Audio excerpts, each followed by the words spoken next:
اگر ایران به جز ویران سرا نیست، من این ویران سرا را دوست دارم. اگر آب و هوایش دلنشین نیست، من این آب و هوا رو دوست دارم. ای ایران، ای مرد پرگوهر، ای خاک از سرچشمه هنر، دور از تو اندیشه بدان، پاینده مانی و جاودان.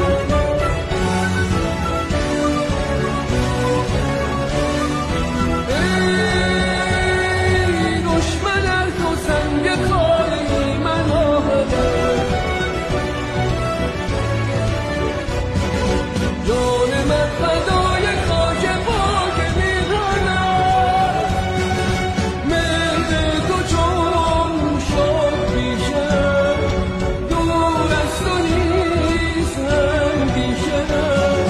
در راه تو کی ارزشی دارد